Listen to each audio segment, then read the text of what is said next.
Gelinim gel. Esselamu aleyküm. Ve aleykümselam. Amcan kovmaya da lan. Hudaya şükür. Adına demedi? Adım ben Aşır Murat. Aşır Murat. O Aşır derdi diysem o böyle anla. Arkayı diyor. Aşır derdi. Sen adın? Türküs. Tıkkı diysem oluyor mu? Arkinli. Arkinli. Seni hoş gördük LG'de. LG dükkanına. Şöyle mi?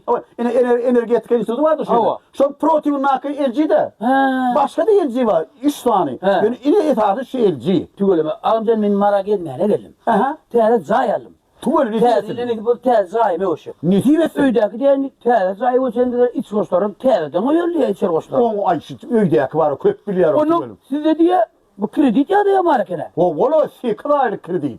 Ana. Hava sikılay için arkayın. Yürü. Önüne deyince fiyatyan. Bol. 20 dakika böyle çekken. Onu men almazatla bir gorkoy sürsün almazatla. Yürüyor inhe bir böyle marazinlikler. Marazellikler. Beni haladinlikler. Hala dinlikler. Bunun he peşler.